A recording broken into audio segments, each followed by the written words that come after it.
Supergirl has been casted, and Variety has a whole article kind of detailing things. The casting came out, and it was kind of a rumor.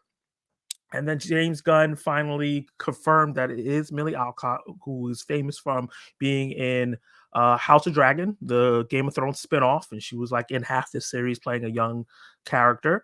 And I really enjoyed her performance in the show, so I'm kind of excited about this. All the actors that were kind of in the running for this, I thought were fantastic actresses. Even one of them voiced Supergirl in the animated movies, so I thought that was interesting. But just looking at this picture here, obviously, I think she's probably going to have to bulk up a little bit. Not too much, because Supergirl's not a bulky character. She's not Wonder Woman.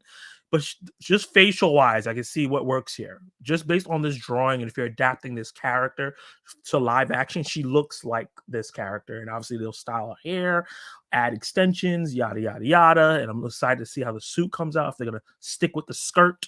I have a feeling that they might not, based on some of the things that I'm hearing here. But let's get into the news. This is coming from Variety.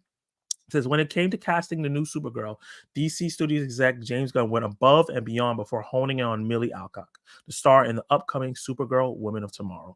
Sources say Gunn and co-CEO Peter Safran flew multiple actors, including Meg, Donnelly, to Atlanta for old-fashioned on-screen auditions on the Superman Legacy set. So they flew in a bunch of people. They really took the time to find who they want and even dress them up. The actors also don the Supergirl suit and boots, which is a atypical movie in the superhero audition process. A lot of people go through it. Some people look great. If you look at the Thor audition process, you'll see the guy who plays Loki, Tom Hiddleston. Saying his name was skipping my mind, but Tom Hiddleston dressed in the Thor gear with the hammer auditioning. This is something that happens all the time. We've seen Chadwick Boseman audition for Drax. Like, so many people audition for so many different things that we usually never find out until like 10 years later. Gunn first sparked to Alcock when he saw her play Rhaenyra Targaryen in HBO's House of Dragon, which I think she did a great job, and was some of my favorite parts of that show. But not only made it a close contest and had the advantage of having voice the role of Kara Zor-El, Supergirl, in several Warner Brothers home entertainment animated films, including last year's Legion of Superheroes, which would have been an insane jump to go from, because Gunn has talked about animated characters in the DCU jumping to live action and playing the same character. So it's interesting if she would have been able to jump from the old school animation, which is kind of an Elseworld, won't be in the DCU, and play live action. Would that have connected those? Probably not, but maybe that's kind of the reason that gave her the disadvantage, and maybe not the advantage, like they said, because maybe he didn't want to have like, oh, is the Supergirl that she's playing the same Supergirl from the animated series since she voiced him? You said those characters going to switch over. Might have hurt her because of that rule. Ultimately, Gunn was looking to move away from previous depictions of the Girl of Steel, particularly the long-running CBS CW series fronted by Melissa Benoist, and is aiming for a less earnest and more edgy version of the iconic superheroine.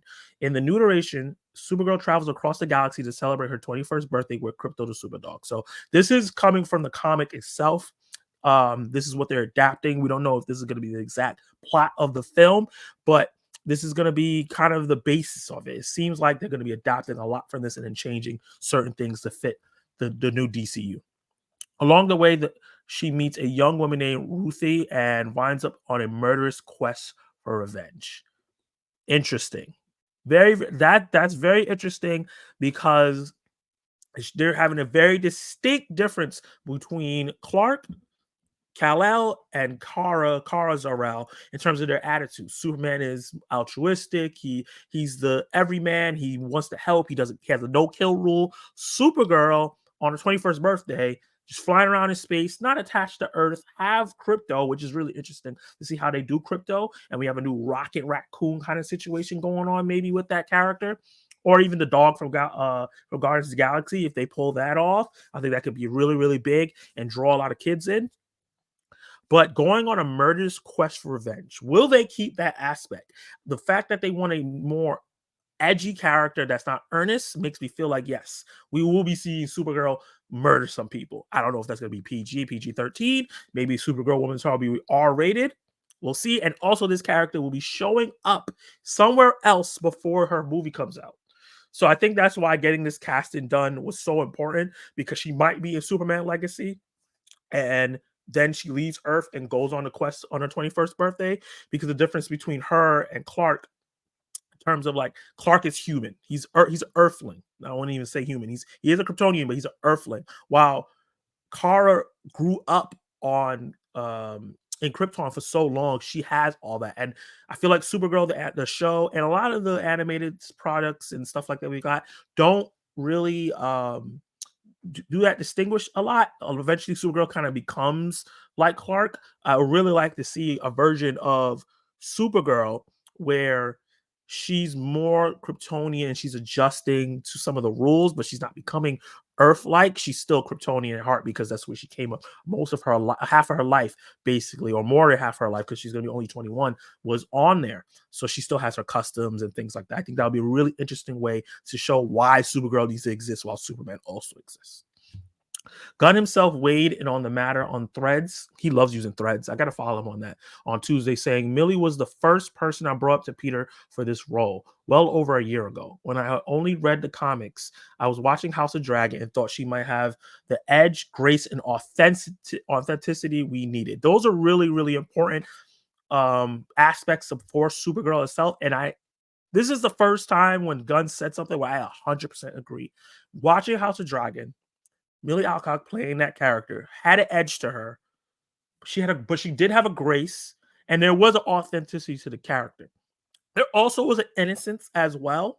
She is a young actress, and by the time this movie come out, she will be older. Obviously, she's not going to grow or nothing. She's old enough her growth has stopped.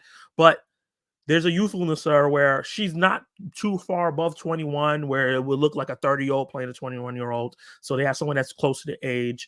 And I think that they're doing a great job of the three things there is why I think she beat out Meg Donnelly. And there was another girl that I liked that was in the Oscar-winning movie a couple years ago. And a Netflix show that I really like. I'm forgetting her name right now.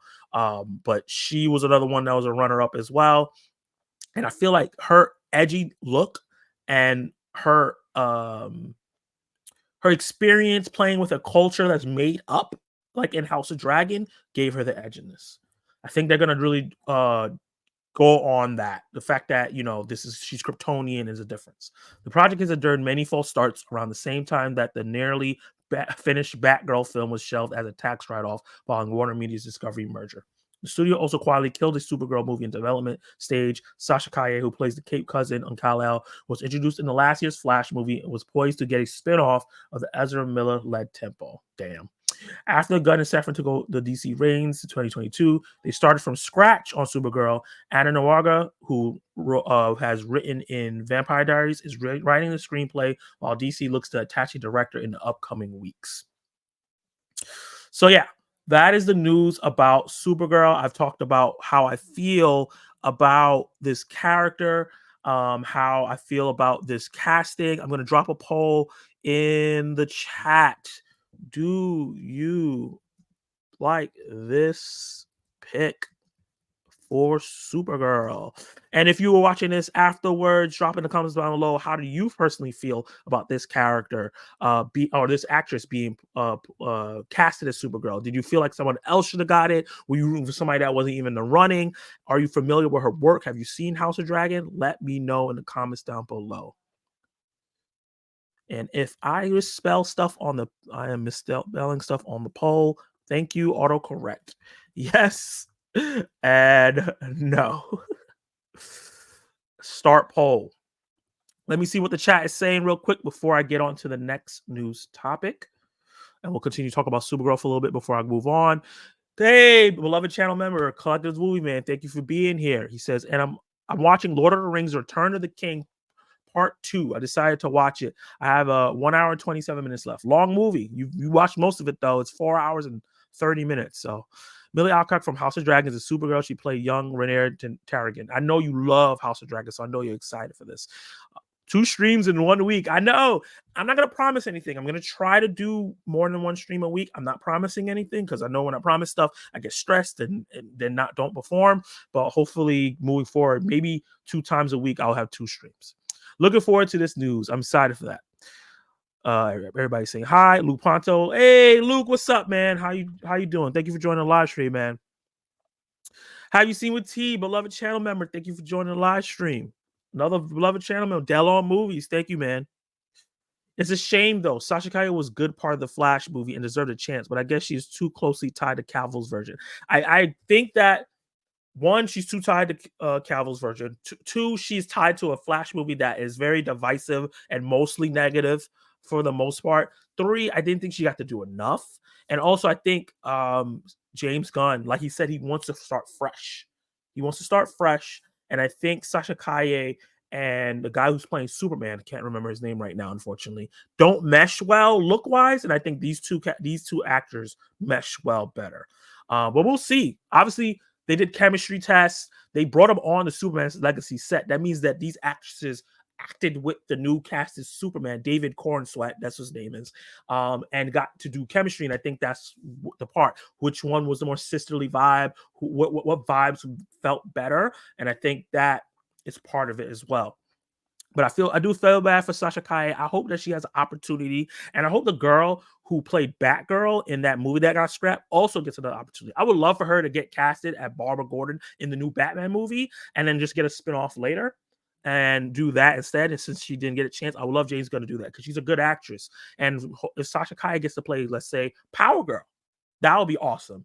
An awesome way to do that. To have her play Power Girl. Besides, I know they're usually supposed to look alike, but it's the multiverse. They can have her play Power Girl, and it will be interesting. You know, she's a multiverse version of her. That could be really cool. And just give her the blonde hair. Hey, Brady Borough Show. Thank you for joining the live stream, man. I appreciate you. She did an awesome job in House of Dragon. Yep.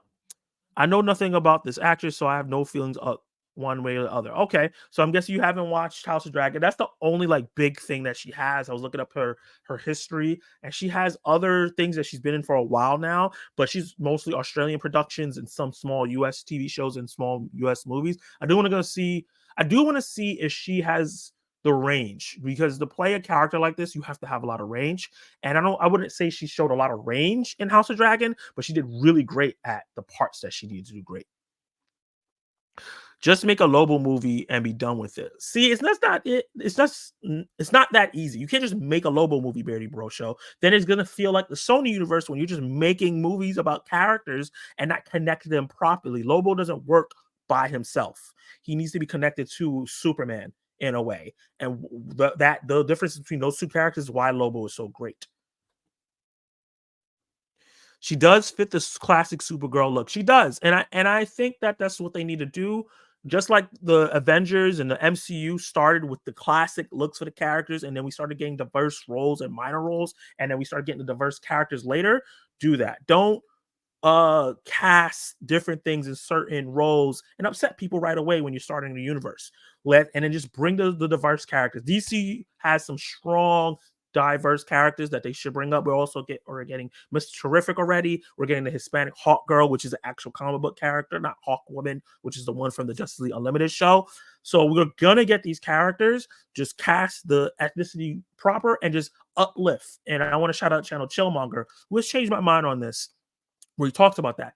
Cast the characters based on the ethnicity and the religions from the comic books and uplift the characters that are not white, not Christian in the comic books, and give them prominent roles instead of changing people. Unless the character is really boring.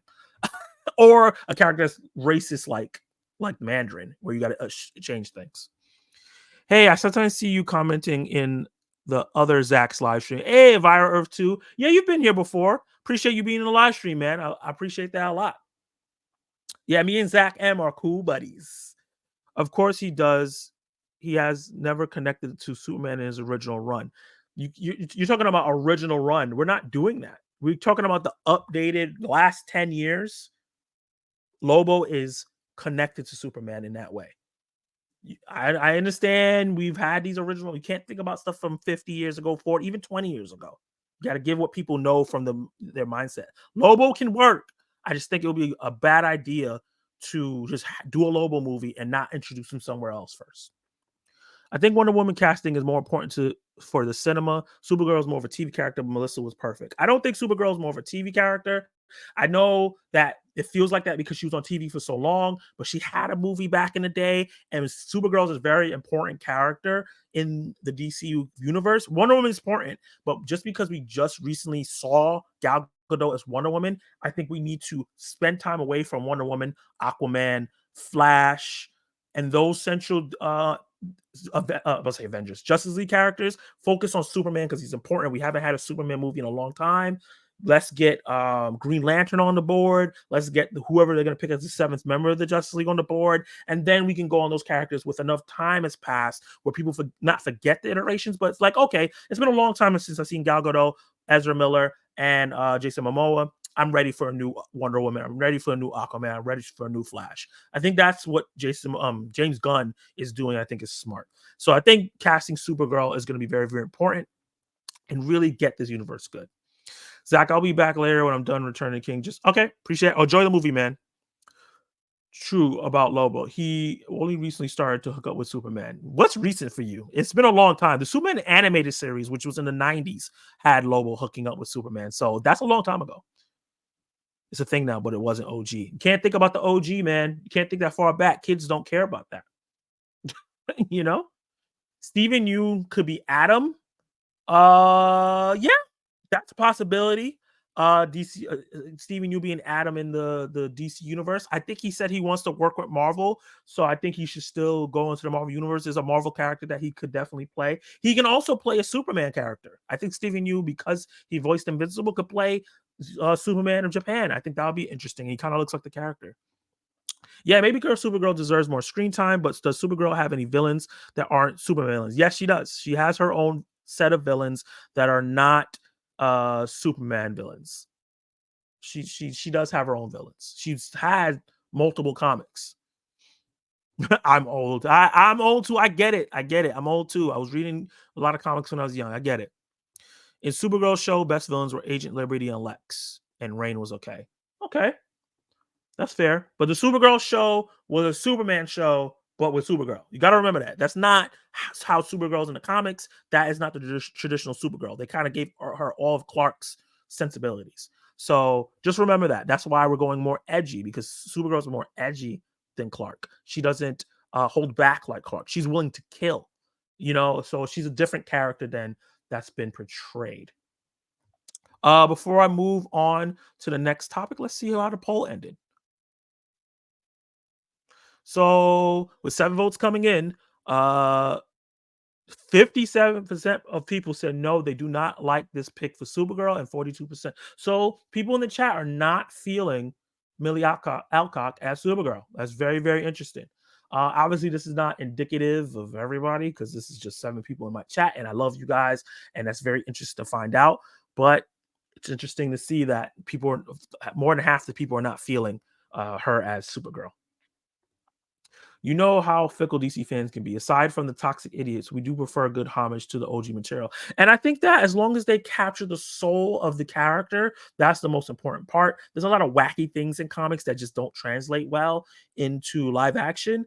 And we gotta take parts of everything, whatever fits the DC universe that James Gunn's trying to build. Supergirl is in Smallville probably was willing to kill. Supergirl and Supergirl's CW was softer. Yeah, very, very different characters. So let's move on to the next topic. This